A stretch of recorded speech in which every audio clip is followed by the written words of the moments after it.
What is up, everyone? Welcome to Ginger Runner Live, episode number 406. Very special episode tonight because we get the man, the myth, the legend. Mr. Dylan Bowman is going to be joining us on the show.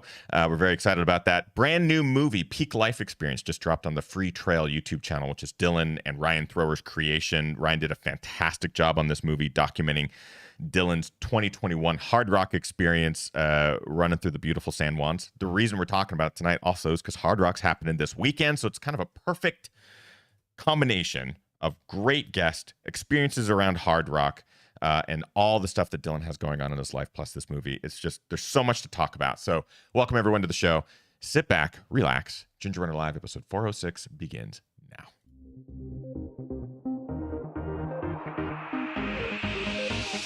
Ginger Runner.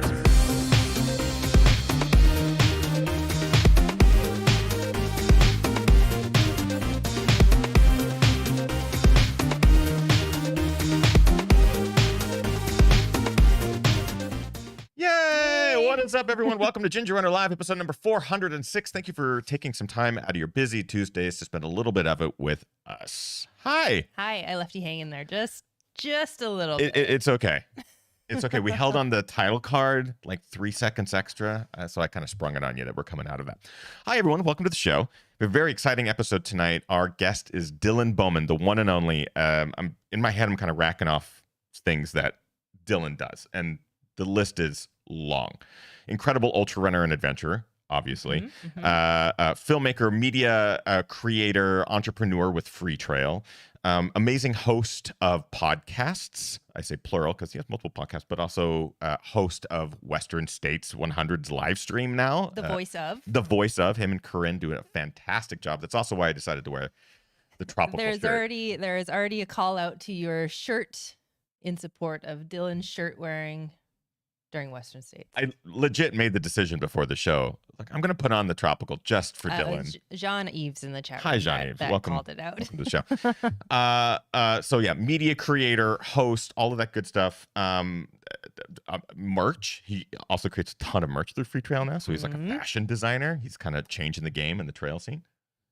Adding it to the list there. Maybe we'll see him at New York Fashion Week. I would not put it past Dylan to show up at Fashion Week and walk the runway in new FreeTrail fashion, which is great stuff. And finally, soon to be dad, soon to be father. So we're going to chat about so much stuff in tonight's episode. We're so excited to welcome Dylan. We'll introduce him here in just a second. But of course, we must introduce the wonderful Kim. Hi. Hi. How are you? I'm doing well. You also always act very surprised when I introduce you. Like, whoa, oh. Hi. Hi, everyone. Kim Tashima Newberry here, as always. If you are new, come say hi in the chat room. If you are a regular, also say hi. And of course, if you have questions for our wonderful guest, Dylan, please ask them there. There's already a ton of questions rolling in. We love questions. So yeah, make sure you bring them in tonight's live broadcast. We also like to thank the members of our GR crew. It is because of them that we're able to do these live shows every week. Also, our daily live stream, our reviews, our films, all of that stuff is basically we are able to do Ginger Runner full time because of our GR crew. You can head on over to patreon.com/thegingerrunner. All tiers get access to some really cool perks on the back end.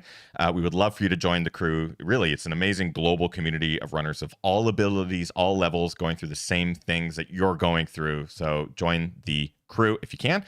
2 individuals in particular at the top tier we like to recognize at the beginning of every Ginger Runner Live episode. Brian Sands, longtime supporter. He supports so many different channels on YouTube, including FreeTrail and other creators out there. He's just super supportive and an amazing ambassador to the sport himself. Ran his first marathon at the age of 50 and has lost more than 100 pounds in his journey. He's just a wonderful human.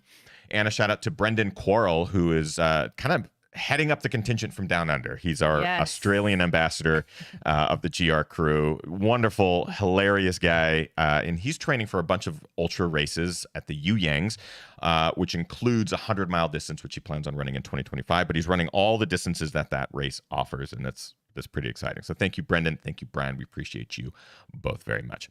Now, I am going to introduce our guest, and we're going to give him a round of applause because he deserves so much of it. He's been waiting so patiently. The one and only Dylan Bowman. Yay! Yay! So many applause. What's up, dude? What's up, guys? Thanks so much for having me back. It's always great to be on the show. I mean, the timing of this actually works out really, really well. One, you had a movie drop last night at 5 p.m. peak life experience. It is a fantastic 30-ish minute look at your 2021 running of the Hardrock. Big shout out to Ryan Thrower in the chat for his amazing documenting of that said race. What's it like when you drop a new movie? Because you're like 12 hours into this big premiere. Are you constantly 24 hours? Well, 24 hours. Are you like on social constantly, or have you watched it a dozen times? Like, what's the process for you? For me, I have the easy job. I just ran the race, and poor Ryan Thrower's the guy who actually made the movie. So for me, it's just a treat, man, because that day was just one of the most special days of my life and my career. And it's funny because Ryan and I, often joke with each other and give each other a hard time. And I've been constantly needling about, when's the Hardrock movie coming out, man? And, sort of giving him fake artificial deadlines of like, hey, we're going to need the Hardrock movie by like this Friday, knowing that he hadn't started it. And so, yeah, I mean, for me, it's just a wonderful commemoration of one of the best days of my life and my career. I've been, very happy with the response from the community, but of course, I'm not surprised about it whatsoever. When Ryan sent it to me, it was chills and emotional, and I sent it to my family prior to it being published publicly, and of course everybody was saying, oh, I'm crying, etc. And so again, it's just it's just amazing to be able to preserve those awesome memories in film. And big thank you to our guy Ryan Thrower for actually doing the hard work of piecing it together. It took you less than a day to run Hardrock, and it took Ryan a year to get this movie done. We are so anxious for it, but it is now out. You can go watch it. I pinned a link to that movie in this chat, so if you're watching the broadcast, that link is right over there in the chat, and you can click it and view it now, or you can view it later and enjoy this show while we talk to Dylan. So obviously so much to chat about. One thing I really loved about this movie, Dylan, and Ryan, who's of course in our chat here, is the patience with which it's told. It doesn't do, it basically, it shows you the whole day, it kind of draws it out, and it feels like you're running right alongside you. You get the bits of side conversation, and you get these really long takes. And was that intentional? Like, can you speak as someone who's probably viewed this in the edit process? Was that intentional? Was that part of it? Honestly, man, I didn't view it at all in the edit process. Ryan sent me a draft, and it was pretty much done. There was one thing that we added at the end, effectively the elevation profile that comes in literally the last seconds. That's the only edits we made to Ryan's draft. I love how he put it together also, in that I don't do a lot of talking. The talking that I do is sort of like before I start the race. And then the story's kind of told through the pacers, which is great because Lord knows I do way too much talking in life anyway. But I just love it, man. And I love how it starts with me in the kitchen making a cup of coffee or something. Simple. And I'm just like, we're going to do it, man. And then it finishes, as Ryan is wont to do, being the great creative and artist that he is. It finishes with me saying in the gym, did we do it, man? And he's like, we did it. And so just like that alone was just tying the whole thing together, I thought was beautiful and really well done. And so, again, like, honestly, Ryan's the guy who did everything. And the pacers, of course, especially Topher Gaylord, contributed a bunch of fantastic footage that we used for the film. And so it's one of those things. And the race at Hardrock itself was much like this too, where it just came together perfectly. Just all the hard work that goes into getting ready for a race. Sometimes you're just blessed with great conditions. You're blessed with a great crew. Everybody's sort of on the same wavelength, and you come through it with just a peak life experience. Dude, that's it. And, so both the race execution was like that. And I'm pretty sure Ryan was able to kind of channel that same energy as he put the film together, because really he sat on the footage for the vast majority of the past year. I don't think he started working on putting it together until after Western States, which was a couple of weeks ago. I think he did a few things here and there, but he put it together in fairly short order because we wanted to obviously have it come out before Hardrock this year, just to kind of capitalize on the momentum and attention from it. So yeah, it all came together really well, and I couldn't be more thankful to Ryan for actually doing the hard work to put it together. And yeah, it's just the memories preserved forever. And that's kind of one of the beautiful things about it. You knew about Hardrock for more than a decade. You've been trying to get into it for a long time too. So to now have this memory enshrined in video form is such a great gift, and what a beautiful friendship that you two have. And it really does feel, what I loved about it was that it felt so much more pure to what happens at an ultra, which is, I mean, it's literally you making coffee, just trying to get some food down, walking to the start line, you're out there in the mountains. Like, there's very as a person who's made documentaries around different events and stuff like that, there's so many ways that you can heighten it or twist it with music or effects. And this is just purely trail running and ultra running and the commentary from your pacers, and you're seeing them there work for you at the aid station. It's just a really wonderful example of what ultra running is in its purest form for 30 minutes. So like, you get to kind of live at Hardrock for 30 minutes. It's wonderful. It's just wonderful. Thank you, man. Yeah, of course. And again, Means Ryan, a lot. Means a lot coming from Ethan Newberry himself, the man who pioneered this genre of filmmaking. I will not claim that at all. I will say that I consume a fair amount of trail running content, and when I find something I like, I want to scream it from the rooftop. So this is a scream from the rooftop piece of content, because it really is just that pure and that good. And if you go to an ultra, this movie will show you how close it feels like you're actually there. Like, the music is right, the pacing is right. Dylan is obviously a fantastic runner to put in front of the lens. Like, there's just so much greatness in front. I'm getting carried away, clearly. I have so much to talk about with Dylan, but we also have live questions. Kim, I'll let you get to some of those now. Yeah, just while we're talking about the movie, Jean Ives had a question. They asked, in the Hardrock video pre-race, you mentioned that much of the course is going to be a surprise, and that's nice. When in a race or chasing an FKT, do you prefer these long efforts to be a surprise, or is intimate knowledge of the course better? It's a very good question. And I would say that under normal circumstances, I would have liked to have a little bit more course knowledge for a race like Hardrock, which is a precious opportunity that only comes around maybe even once in your entire career. It would have been nice for me to get on the course and have a little bit more of that course knowledge going into it. I had been on the Hardrock course a couple of times in my career leading up to that point. In fact, I had run nearly half of the race course at that point, but 30 of those 50-ish miles were way back in 2011. So the memories that I had were a decade old and therefore not super reliable. So, if I were to do Hardrock again, it'd be fantastic to be able to get on the course, just do a little bit more hands-on or, feet on the ground type training. But that being said, I think the fact that it was a little bit fresh also contributed to just how special of a day it was for me, because I'm the type of person who, I've been around Hardrock. I grew up in Colorado, and I had this really special feeling coming back to Colorado after living outside of my home state for a long time, where you can almost like feel it on a biological level of like, I grew up here, this is home. Like, it feels familiar, like almost to your skin even. And so that alone is just like, you feel comfortable. And I certainly do in the mountains of Colorado. But from a strategic perspective, of course, having course knowledge and training specifically for the demands of a race like Hardrock is important. And I did the best I could to simulate that from where I was training last summer in Mammoth Lakes, California. Of course, we live in Portland, Oregon, did our training camp in Mammoth Lakes, raced in Silverton.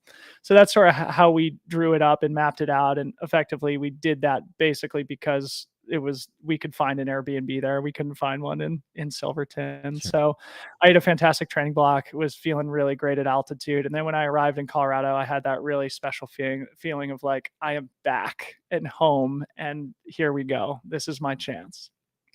We've talked to you often on your different appearances on the show of home. growing up in Colorado, Colorado's always felt like home to you, but we've also, I became a fan of Dylan Bowman when you were living in the Bay Area and running the Marin races and California races. And I now know you to live in Portland, which is my home.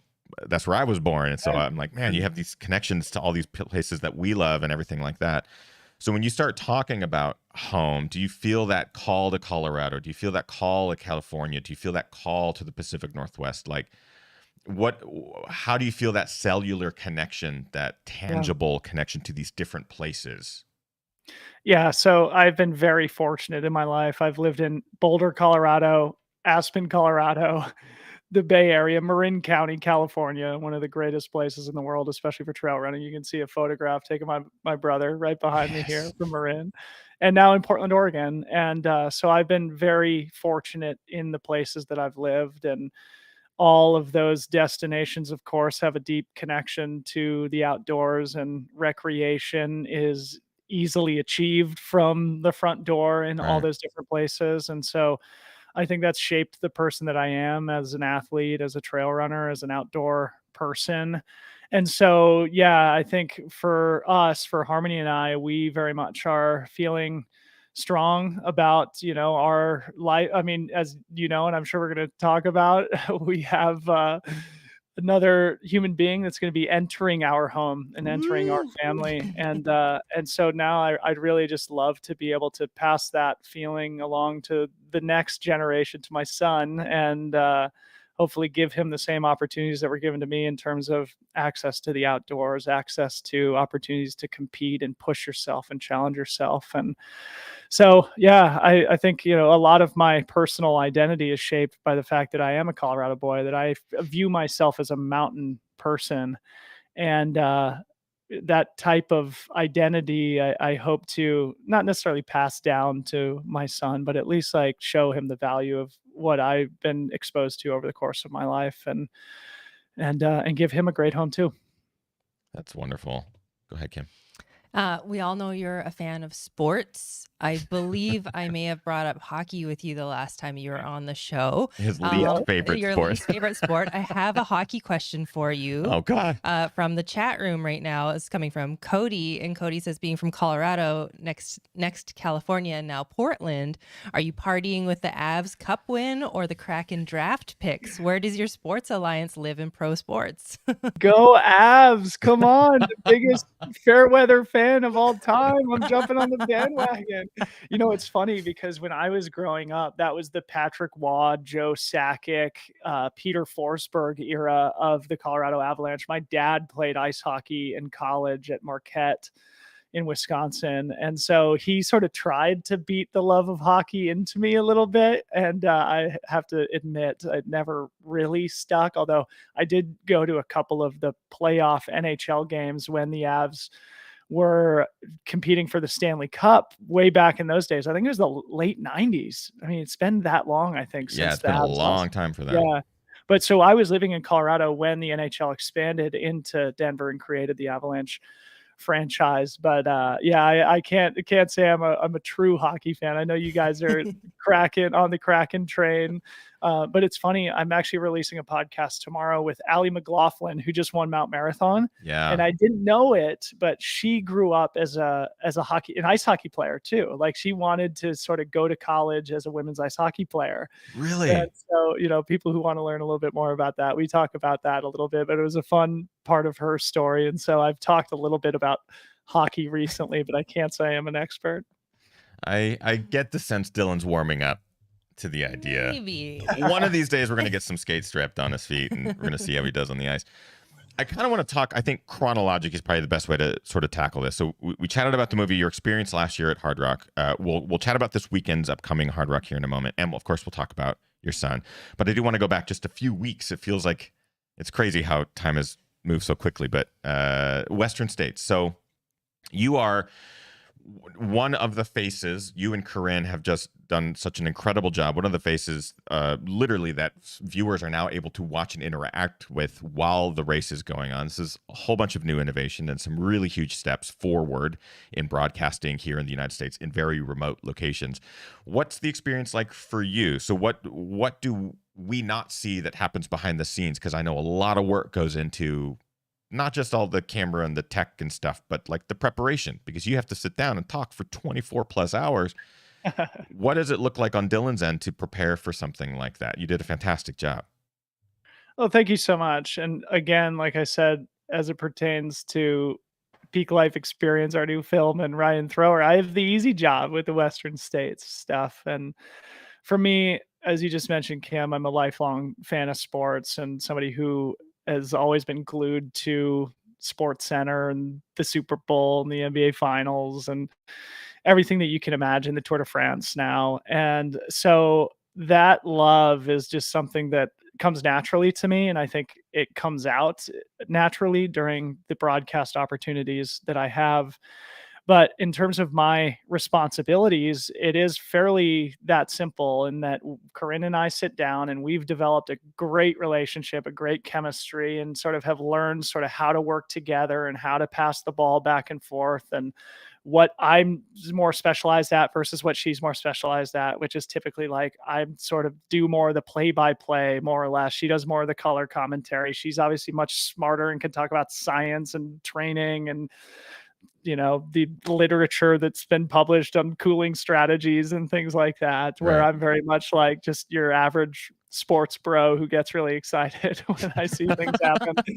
And then there's a big team behind the scenes, of course, led by Billy Yang, who like puts together the whole broadcast operation. And technologically, I don't have any involvement with that. And to be quite honest, I'm totally inept with it. Like you could ask Ryan, I don't know any of the equipment. I don't know how the footage gets beamed from whatever GoPro it's getting shot at to our feed. I just sit there and I get to enjoy it with the rest of the audience and get to talk over it. And it's a true honor. It's a true privilege. Of course, it's a little bit more complicated than that. I take it seriously. I make sure I know what's going on, who to look out for. I sort of develop my own sort of thoughts around who might be dark horses and what parts of the course might become critical and where the separation could happen, just from my own experience of being a pro athlete and doing the race a number of times myself.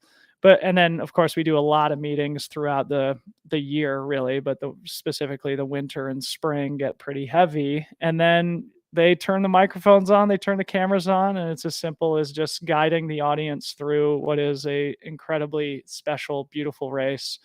And I consider it just such an honor to be part of that team. And I really think I have the best job in the world alongside Corinne, who is just a fantastic co-host and colleague. And it's just like, it's a beautiful, beautiful thing. And I'm really happy. Like I've sort of fallen into this, obligation or responsibility because it comes naturally to me, and I feel like I can have an impact in doing what I do. And my hope is that it helps the general public understand a little bit more about our amazing sport, about the people that are in it, especially the pro athletes, make them more relatable, but then also tell the stories as much as we can of the back of the pack, doing a full 31-hour broadcast. And a lot of the other co-hosts sort of carry that weight when we sort of sign off after the top 10 women. So, it's just, it's great to be part of the team. And I'm really happy that it's become sort of part of my responsibility, or part of my exposure and influence in the sport is tied to telling these stories. And I take it seriously, but it's also something I really enjoy. Yeah. And, the bond between you and Corinne, like the ability that you two share in communication and balance it's wonderful. And it's a skill that takes a long time for even professionals to build. And you two you have it. I think you have that built friendship between you two. Plus she's a fantastic podcast host as well on the FreeTrail channel. So you have that bond, that communication is totally there. It's wonderful. And it gives me insight into what future Dylan might be, because one thing I wanted to talk about is sort of looking towards the future, both you and your personal life. You have a son on the way, but also professional life. We had you on the show a few months back talking about FreeTrail and sort of building FreeTrail out and the future of sport media, trail media, stuff like that. Do you see this as an evolution of Dylan Bowman? So from athlete now to, you're still an athlete, but to continue to grow into the space of of media? So in front of the camera, behind the camera, like that sort of thing. Do you enjoy that? Yeah, I think it goes back to my lifelong experience of consuming sports media, and Sure. so again, it's just something that comes naturally to me because I doubt there's many people on planet Earth who've watched as many hours of Sports Center as I have, and so it's sort of, I think, just kind of dripped into my consciousness over the course of the last 35 years. And as a 36-year-old athlete now, of course, you start to think about the future in a much deeper, more profound way. You can feel the urgency of time a little bit more as it relates to performance. And I think we've talked about this before on your show, but I had a really tough year back in 2019 where it became just abundantly clear to me that, like, hey man, you can't be a one-dimensional athlete anymore. You've got to figure Mm. out a way to have a deeper identity and make a deeper contribution than just standing on podiums and posting on Instagram. And that's kind of when the podcast idea was born. And that was sort of the genesis of everything I'm working on now as it relates to FreeTrail. I have to say, though, honestly, sometimes I do. This is kind of one of those grass is always greener types of things, because like this year, especially, I'm healthy and I'm also probably as unfit as I've ever been. And it's sad for me sometimes because I Mm. work my ass off on FreeTrail. And of course, part of it is the fact that we have a baby due sort of like right in the middle of the racing season. But for me, it's sometimes you do feel like a little bit sad of like, man, I really have kind of walked away from my life as a professional athlete in some ways, but also feeling really content and happy with what I'm doing and really enjoying what I'm doing and hoping and trusting that eventually, once our son is born and once we sort of settle into this chapter of our lives, there'll be an opportunity for me to turn the athlete part of my life back on and re-embrace that identity a little bit, Absolutely. and try and balance the two things. But definitely looking further ahead. I mean, I definitely know what I want to do, and that is work in media, in trail running specifically. And I just think it's something that I have a unique knack and an opportunity to do, and that, like, I'm never going to be the best athlete in the world. I'm never going to be Jim Walmsley. I'm never going to be Kilain or Francois or Courtney or whatever. But, what I can do is use my lifelong experience of being a sports fan and a rabid trail running fan with an encyclopedic knowledge of stuff, and use those skills for good in our community. I love it. Do you want to read that?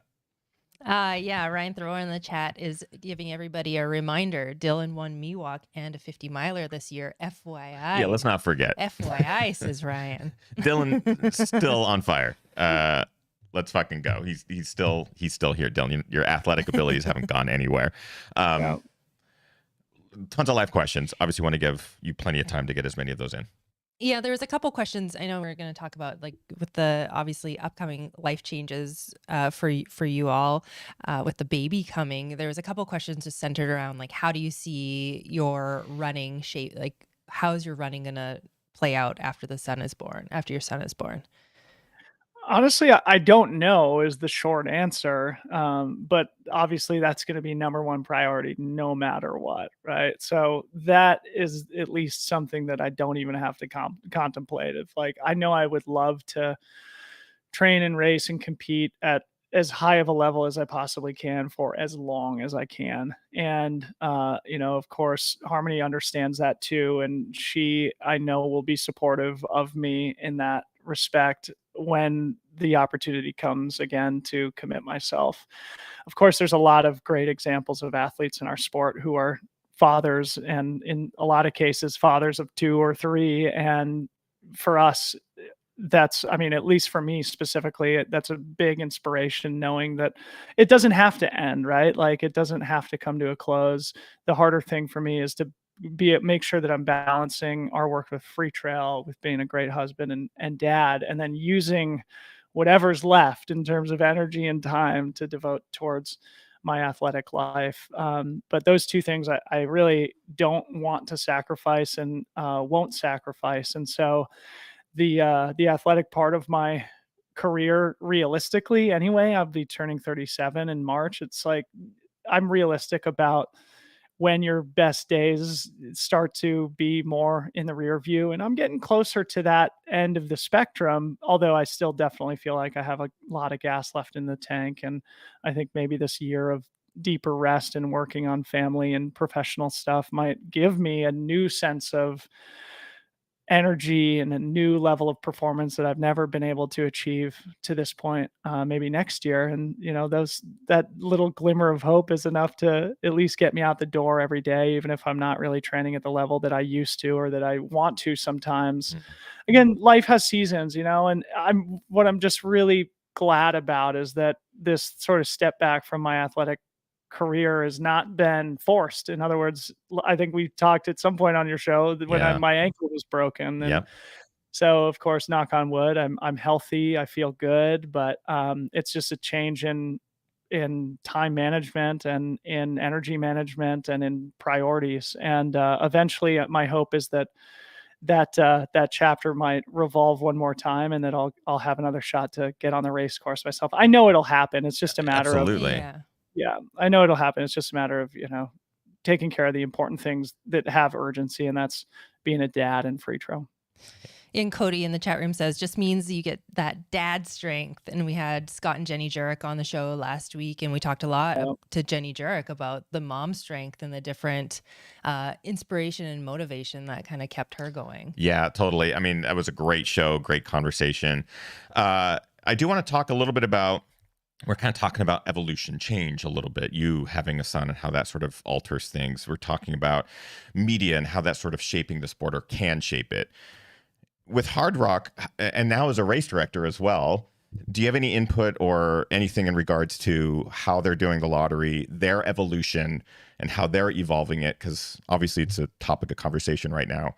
Figured it would be good for you to weigh in. Sure. Yeah. I mean, the thing that I want to do more than anything is to never become the sport where people are angry in the comment section at one another. And that's the most important thing to me.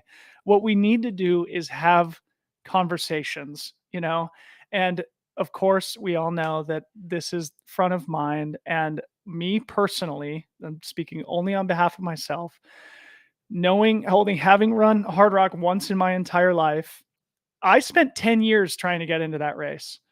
And if you do that, you will get into Hardrock. You have to continue to get your qualifier, put your name in the hat, and eventually your time will come around. You have to take a long-term approach. That's just the way the race works. As it relates to, the gender disparity between participants, I trust the Trail Sisters organization to lead on that. I don't really have an opinion on it, to be honest, because I trust Gina and them. Gina's on the board of Hardrock, I'm pretty sure. She leads Trail Sisters. And so she definitely has an influence. She definitely has a voice in the room. And Hardrock did make adjustments in their lottery and qualification to make sure that there is I think what it is, a density of women competitors equal to the density of women in the lottery. So aligning those numbers. I know there's some people who advocate for a straight 50-50 field. And honestly, I don't know the arguments on both sides of that conversation. But critically, what I want us to be able to do is to get on podcasts, be in public, and just have civil conversations with one another, not call each other out and tear each other down. Because if we do that, we're just like every other sport, and that's not us. And so that's one of the things that I just haven't publicly said anything about this controversy, because I really think the Hardrock organization has good intentions. These are good people. The race is hard to get into. That's a fact. Of course, I'm sure they would love to host a race of 2,000 people, but it's just not going to happen at Hardrock. But if you take a long-term approach to the sport, if you get your qualifiers, and if you have a 10-year time horizon, keep doing it. You're going to get in. And when you get in, it's a sacred opportunity. You take advantage of it, and you'll enjoy those memories forever. You could say it's a peak life experience. It's funny because, we also as race directors have these conversations both the months leading up to Tiger Claw and the months we are still talking about what to do next year, right? We want to be as equitable as possible, and we want to make it an event that anyone can feel like they can show up and run. I get the difficulty in being a race director and trying to make things work. I don't have experience being on the board of Hardrock or States or any of these bigger races, which are dealing with so much more publicity and public discourse. But you mentioned like keeping the comment sections appropriate, or like having these discussions in person or on podcasts, or having the actual civil discourse versus like comment Twitter's sections. not the best place to have conversations. Who would have thought? Who would have thunk that? But it's funny because that takes me right back to the NHL. This is going to be a hockey conversation, Dylan. So either earmuff it or whatever. But just the comment section around anything NHL. And this is happening this week. Yeah, I think I told you, I was like, oh, buckle up for the comment section. It's garbage. It's garbage. So I'm like, man, if we could avoid that in the trail running space. I love that you said that, Dylan. If we could keep the civil discourse like appropriate and like have the actual conversations like we're having right now, I think that's appropriate. I mean, it's honestly, it's critical, because right now is an important moment in the history of sport. A lot is changing, and a lot will continue to change in the next 5 or 10 years. There is going to be an accelerated evolution of the sport. I anticipate that the growth curve is going to become even more dramatic than it's been over the last 10 years. And so it's incumbent upon all of us who've been in the sport for a long time to embody the spirit of the sport and not devolve into shouting at each other online or calling each other names or calling people out, but instead using our voice in a civil way, engaging our quote unquote opponents and with an acknowledgement that they are operating in good faith. And when you're there, then you can solve problems, man. You can find consensus, you can find compromise. But if you just come at it with an adversarial approach, it's never going to work. And all it's going to do is deteriorate what we all love about the sport. And that is that we love each other, And if that's not going to be it, like, then I don't want any part of it. I don't want any part of the sport. And I think that's just the most important thing for us to preserve into the future, is just that ability to just talk to each other, for God's sakes. There's one moment in particular that I want to commend you on in taking those words you just said and actually putting them to action, and that is around the UTMB growth in the last couple of years. UTMB making their announcement that they're doing so many more events and buying different events and that whole thing. So my initial reaction to that was like, I don't want to see huge money and big corporations take over a bunch of trail races. That was where I was sitting. And you and Mario had a fantastic conversation on your podcast in regards to both sides of that. Because I think Mario is on my side and you have a different take on it. And the conversation was fantastic because you did provide, both of you showed up educated and ready to talk about all the different nuances of the different positives and negatives associated with the UTMB growth. And it was a conversation that you didn't flip me totally to the other side, but you actually had me sitting here. I listened to the whole thing and I was sitting here going, I get it. I actually understand. Rather than sitting in my cloud of like, I just don't like big corporations. I don't like change. I don't like change. Keep it old school. I kind of sat there and was listening and honestly was like, okay, I get it. Hopefully there'll still be a place for races like Gorge and for Tiger Claw and for these small mom and pop, just trying to make ends meet sort of events. There will be. There has been. Hopefully in 10 years there will be. But I also understand that people like spectacle. People like big challenges, and going to UTMB and the events associated with that. That is what they're guaranteeing, is just big style events. We see it at Canyons now. Canyons now being a UTMB thing, and we've heard many stories coming from that event. So I appreciate you putting to action the words that you just spoke, because it's one thing to say like, here's what I want, and then not act on it. But you're not a man like that. You are a man of your word, which is great. Well, I have to say, I'm sure you guys deal with a certain amount of unwarranted criticism and just angry people online. What are you talking? Never. Like, never. It's just like, it makes me feel so terrible. And I just don't want that to infect our wonderful community. If we devolve into a Twitter fight as a community, then we've lost what made this sport special and what brought us all into it, and we can't afford to lose that. And yes, the UTMB thing is a great example. Like that is going to be something that is going to be evolving over the next decade plus, and where there's definitely things that reasonable people can disagree about and be concerned about for sure. And it's incumbent upon all of us to use our voices, but use them in a civil manner. And when we do see things that deserve to be called out or that call into question the motives of the people behind it, or, corrupt or violate the spirit of the sport, then we use our voices and we say, I don't agree with this, and here's why, but not middle fingers and, complete rage and antipathy. Because if we do that, then it's like you're watching freaking CNN, and the political environment is just like brought into every aspect of our lives. And I don't think that's the right thing. And I think our sport, we just made shirts that said trail running will save the world, right? And this is the point. Like, it's all funny, right? It's tongue in cheek. It's a joke, right?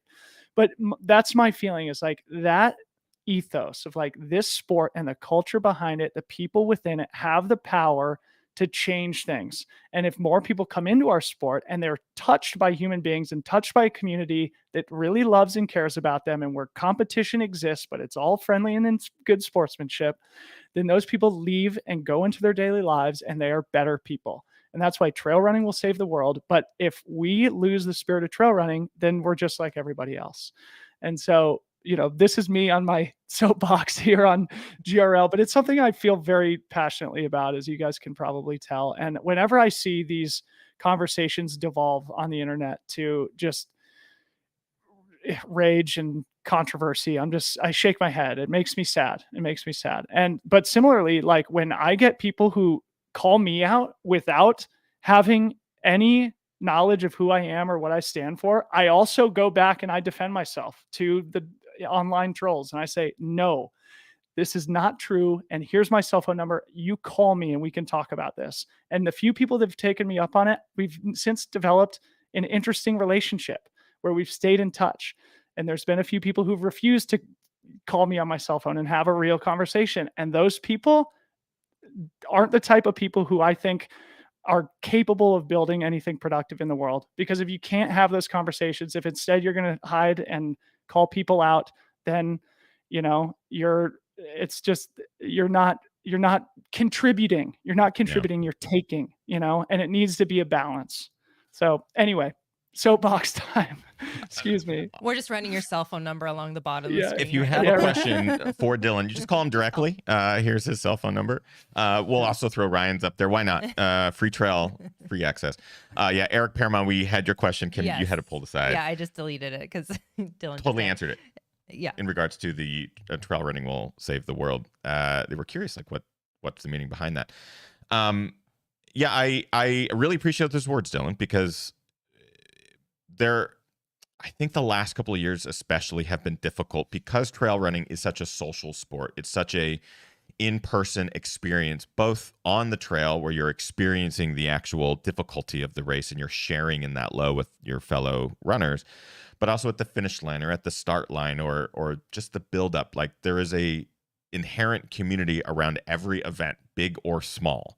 It could be 20 people that are lining up to do local fat ass 50K. It could be 2,000 people who are about ready to go tackle UTMB or something. There is an inherent community. So by removing that in-person collaboration of thought and community, I think it took the sport back a bit.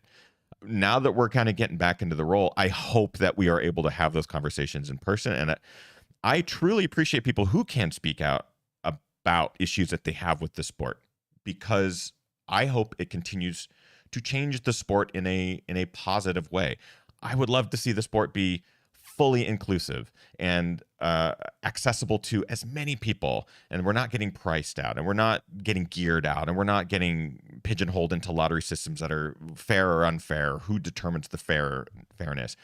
So I appreciate those who are speaking out and hopefully expediting change. But I'm with you, Dylan, like having the conversations in person, like hopefully that happens more. That's brave of you to give your cell phone number to people to have this discussion. This literally happened. This literally happened yesterday. Really? Where I was attacked online and DM'd him and said, please call me. Let's have a conversation about this. And anyway, it's something that I feel strongly about, of like, if we're going to be what we want to be and what we want to represent in the world, we need to be able to have conversations with each other. And this is something that we've just lost in this social media era, is just like everything gets reduced to just this emotional, just like herky jerky, I don't know, just there's a loss of a sense of um shared anything. And I don't know. I just want our sport to be above that. And I believe it can. And I believe if we continue to be a great example, then we can have a bigger impact on the world beyond just like these, small races that we all love and participate in, but we can actually like make a difference in the world. Well, I think we have 3 people on the show right now that have both platforms and events, and we're doing everything we can to try to make change and try to show the positivity of change, adaptation, what the future of the sport can be. So I think just sitting down and talking with you, Dylan, I think this is wonderful. I think this is a really good experience that Kim and I will be able to take, great insight from you away from this and be able to like look at our events. And I think vice versa. And we're in very unique positions. You know what I mean? There are reasonable things that we need to be vocal about and work on as a community, for sure. Inclusivity is definitely one of them. But we don't achieve anything if it's it's calling people out and calling people names and making accusations. What actually makes a difference is when you come together and you find consensus and you talk about real hard subjects in a non-emotional manner, and you find middle ground. And it always exists. You just have to find it. And so that's just my personal philosophy, and something that I try to embody in my personal life. And certainly sometimes I fail, and sometimes my emotions get the best of me too, just like anybody else. I'm definitely not perfect, but trail running has made me a better person. 100%. And it can do so for anybody else. And so I think as long as that's the case, we'll be in good shape. But yeah, I think these next 10 years are going to be really important, and I just don't want us to screw it up. That's a good, I mean, honestly, I'm glad you said that, because it's funny that I think the next 10 years, I don't think that the sport of trail running is going to crash and burn, but I do think that the next 10 years are crucial and critical to continue to grow the sport in a positive way, in a way where everyone can celebrate themselves and each other and have access and ability to do so. I mean, this is a great conversation, Dylan. I'm really, really thankful for you in this sport, because you do have, not only do you have a voice, but you have a well-articulated way of addressing things that need addressing. Shoot, there's a couple of things I was going to ask. One, I don't want to jump quite there yet, but it was in regards to Hardrock coming up this We're going to have to jump there soon. We're going to have to jump there soon. I think that the last thing I want to talk about in regards to what we were just touching on is legacy. We chatted with you before on legacy in the past. And now that we're talking about our platforms and how the sport's going to change in the next 10 years, how important is legacy? How important is leaving a noticeable impact on this sport for you and FreeTrail? I mean, obviously everybody wants to leave a legacy to some degree. For me, I'd just like to be thought of as somebody who has good intentions. As an athlete, I would hope that my competitors respect me and think that I'm not only somebody who deserves their respect as an athlete, like it's somebody who would be a competitor or a contender in whatever races I target, but also a guy who they would like to have a beer with after the race, and who they know will be supportive of them in other competitions. And that's really what I like to do with my podcast too, is really build the profile of the pro athletes. And then when it comes to FreeTrail, I mean, this is exactly what I want to do with it, is leave the sport in a better place than I found it, and be a bridge between the generation that I grew up in and the next generation, because they're coming and they are good and the brands are there and they have every opportunity to keep pushing the sport in the right direction. And so what I really would like to do is to help them build careers for themselves, but also to make sure that they don't get corrupted, that they preserve the spirit, that they take it seriously, and that ultimately they hand it off to the generation behind them. Yeah. And if that happens, and I can be a small part of it, I would be thrilled. And then, aside from that, I just, would like our business to be successful and to be something that I can look back at the end of my days and just be super, super proud of just like, man, that was so hard, but we did incredible things and we touched people's lives. And if we can do all those things, I will die a very, very happy man, but definitely not ready to start, looking back at my legacy as an athlete anymore, and feeling really hopeful about what we're doing with FreeTrail, though it's become abundantly clear that it's going to be a nonstop battle for the duration, and sort of resolving myself to that fact, and knowing that it's going to be worth it. And so, yeah, I guess that's how I'm thinking about legacy right now. I love it. Yeah, the grind is real, but it's an important grind, and we appreciate you doing it. And you mentioned young athletes in the sport. Holy crap. I feel like the last 2 years, all of a sudden we're seeing this whole new crop of just incredible podiums that are happening. Like seeing Adam Peterman just absolutely crush it at States, and then at the finish line while you were talking to him, just like, oh man, that was fun. Casual. Yeah, that was cool. I love that kid. Love that kid. Yeah. And actually, this is a great thing to touch on. And honestly, if you guys don't have a time limit, I don't either. So we can keep going. So love that. But Adam, I think he represents exactly this. Like, what a sweetie pie this guy is. And he is a freak athlete. I talked to him the day after Western States at the field. He's there cheering people on at golden hour, like a true great champion would. And I said, man, this is going to change your whole life.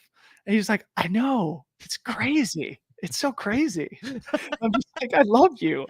And then I hope I'm not betraying any confidences here, but he sent myself and Corinne just a super nice personal email, just like, hey guys, like, thanks so much. My family loved it. I'm just like so happy that it all went well. He sent a similar email to Craig Thornley in the race organization. He didn't have to do that, right? That's what a high character person does. And so that's what we want. We want people like Adam Peterman in the sport. And then when he's 36, like me right now, he can give that to the next generation and we'll be in good shape. It's only 28 years from now, I think. He's a youngin. Yeah, we had him on the show. He's like a good kid. Good kid, Yeah. good seed. Like well-spoken already. What a delight that was to see him at the finish line and just see him like have all of his breath, very little sweat, and just like, yeah, that was super rad. Thanks for the experience. Can't wait to try it He did tell us again. that he passed out when he was peeing, giving a He did. sample, and that made me go, okay, Yeah, you he are did human. confess. He confessed that hardships in the tent that happened after the hotel of cots. Yeah. He had a rough time on the cot. I was like, oh, okay, so you're human. Yep. Tons of questions for you, Dylan. Oh, I thought we were going to jump into Let's into jump into Hardrock Hardrock. stuff. Okay, Yeah. 'cause I realized that you put the questions away. Yeah. For now, Hardrock's this weekend, Dylan. Don't know if you heard. Big predictions. It's crazy because you've got some of the biggest names in the sport that are going to be there, just running through the mountain. Are you going to show up and crew or pace Kilain? Are you taking him up on his offer?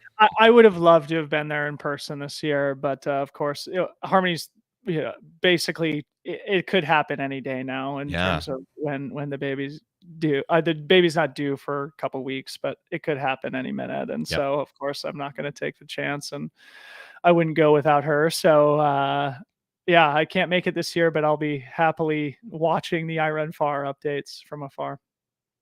Do you have any predictions on the men's side? Yeah. So as a whole, this is a really important moment because I would say 3 of the greatest athletes in the history of our sport are all running Hardrock on the same weekend. I suspect the conditions don't look good. I actually was talking to Jason Koop just a little while ago, who's in the field, and he said that it looks like it's going to be raining for most of the day, Friday and Saturday. Last year we had really like ideal conditions, which I think is one of the reasons why we went so fast. Yeah. But if the conditions are bad, of course, all bets are off. But if the conditions are okay, I think Courtney shatters the women's course record by like an hour. Wow. I think just her experience on the course, she lives in Leadville at super high altitude. She's going to be mega acclimatized. She's a generational talent. I think she's basically racing against the ghost of Diana Finkel at this point. On the other hand, Francois versus Kilain. This is must-see TV. This is like Michael Jordan, Larry Bird type stuff, like this is the history of the sport. These two guys are going to go down as the two greatest 100-mile runners in the history of our sport. Last time they raced each other was way back at UTMB 2017. So it's been nearly 5 years since they've duked it out. That time, Francois beat Kilain, but it was the most competitive 100-mile field ever. I think Francois ultimately won by about 15 minutes. Kilain finished second, one of the few times in his entire career that Kilain has finished second place. Of course, both of them humble, gracious, wonderful champions who I'm sure want to get the best out of themselves and out of each other. And I would really hope that they do so. And I really hope that they both finish. I really hope they both have good days, and one of them wins and the other displays their, innate just humility and congratulates the champion. And we will all, of course, think no less of whoever finishes second place. But I view it as a coin flip between the two of them. And beyond that, I think it's still pretty interesting. I mean, Dakota Jones is in the field, a now 31-year-old. It's funny to think about, a two-time finisher, and hasn't done the race since he was like 21. And so I think that maturity and strength that comes with age will hopefully benefit Dakota. I've heard he's been training really hard. I watched his I Run Far interview today. And then of course, like Darcy Pecue. Jeez, I'm blanking now. Luke Nelson, John Kelly. John Kelly. I was going to mention John Kelly and Maggie, of course. And Maggie, right? Yes, yeah. Maggie is the name I was blanking. Arlene in the chat says if conditions are really bad, look out for John Kelly. Because John Kelly has run through experts. I almost, as funny as it is to say, I almost feel like Hardrock is not long or hard enough for John Kelly. I think we actually talked to John about that. We had him on the many aid stations. Yeah. Like, what are you going to do with all that food at your disposal in every few miles? And John's like, it's I don't only know. 33,000 feet of climbing in the city. Can I do it twice? That might help me pace it better. I mean, it's super interesting because you of course mentioned Francois and Kilain, and seeing them together. I don't know them personally. I know that you definitely know them better than I do. I've met Kilain in a Whole Foods sandwich aisle. That was a wonderful meeting. He was not scared of me at all. But them two together, they're friends, right? So does that come into play? Like, would they run together? Because I know Kilain likes to run with people. So is it going to be one of those things where they run together and then they push each other the last 10 miles? Like, is that possible? Yes, I would guess that they get to the Grouse Gulch aid station together, which in this direction 82? will be. Oh no, the other direction. This will be like 56, ish, or 58, I think it is. And then from there you go up Handy's Peak, which is the high point. And typically the lead runners leave Grouse Gulch at sort of sunset-ish time. So by the time they get up to the summit of Handy's, it's dark. Of course, these guys are superhuman, so they could be a little ahead of that time schedule. But I would guess that they spend a lot of time together on the course, and that it's going to come down to that, like between Sherman and Silverton area, like the last 35 miles. And again, I think the world of both of them, not only as athletes, but as human beings. I think, what Kilain's doing right now is really interesting, branching out on his own, starting his own brand. And I think he'll have a lot of motivation, right, to like come back to Hardrock, where he's won 4 times, where he used to have the course record, to battle against Francois, who's really one of, if not the only person who you could put in the same category as Kilain. And so as a fan of the sport and as a fan of them, I'm very much looking forward to seeing how that plays out. And I have to say, I'm rooting for both of them, although I really hope it doesn't finish in a tie. That's what I hope, is that they get the most out of each other, but they compete through the end and one of them wins. I also would like that. Tie. The classic holding hands, kissing the rock at the same time. Hardrock experience. I'm super excited for this weekend, and of course very much appreciate your insight. You have so much inside baseball knowledge that just knowing these people and competing against them, specifically Francois last year at Hardrock. We're very appreciative of your time, Dylan. We have tons of questions that we pulled from the live chat, plus our Discord server that we did not get to ask during our main show. We'll do that in our after show. But Dylan, I want to give you the chance to let people know where they can support FreeTrail, where they can see this latest movie that you did from last year's Hardrock. Let people know where they can follow, subscribe, and contribute. Thank you so much for this awesome opportunity. And yeah, thank you guys for having me on the show and, giving me this platform. I always love chatting with you guys. But yeah, FreeTrail, you can just find us freetrail.com. We're going to be launching our new website at the end of this month, which is going to be awesome. Sweet. I can't wait for it. We'll be making a lot of announcements about that. But freetrail.com right now is our website. You can find our podcasts, the Free Trail Podcast, which is my show, Trail Society. All those are on all major podcast players. We have some ideas about how we're going to expand that network here in the second half of the year. We have a mobile app, which we use for sort of training and community stuff. So you can look that up in the app store. It's just Free Trail. You can search for it. We have a Patreon too for people who want to support us. A big thank you to everybody who has done both of those things. Honestly, without those people, we wouldn't exist, just like the GR crew. So yeah, big thanks to those folks. And then of course you can find us on social at Run Free Trail on Instagram and Twitter, and you can join our Strava group. All those, we're on every platform, so just search for us and join us, follow us, etc. So. That, my friends, is it for tonight's episode number 406 with the incredible Dylan Bowman. We appreciate you tuning in live or listening to the podcast, and please go support Free Trail. They are doing so much work in the trail running space and providing so much insight and amazing content, whether it's films, podcasts, all sorts of great stuff, pictures, and just imagery. They are doing just great work. So support Dylan, Ryan, and the whole team any way you can. We have a crew member of the week. Mm-hmm. Every week we like to recognize members of the community who go above and beyond. We call it our GR crew member of the week. Kim, who is this week's GR crew member? This week's GR crew member of the week is Jameson S. And on our Discord server, Jameson wrote in and said, under the category of runners not running, my wife and I did our very first gravel bike race. It was the Freedom 46 mile. And he mentions that his wife did have to give up running due to knee issues, but found a new love of being on two wheels. Jameson also says, I am still a runner, but it's great to have another avenue to share. That's wonderful. Yeah. Congratulations on you two on being our GR crew members of the week. We appreciate you very much. That is going to wrap up our episode. We're going to move right into our after show with Dylan Bowman. So if you are a GR crew member, head on over to patreon.com/thegingerrunner. All tiers there get access to our after show, both tonight and previous and future. We would love to see you. Consider joining. And that's it. We'll see you guys next week. Get out there, train hard, race harder, and party the hardest. I know I am. See you Thanks, guys. everyone. Bye. Bye.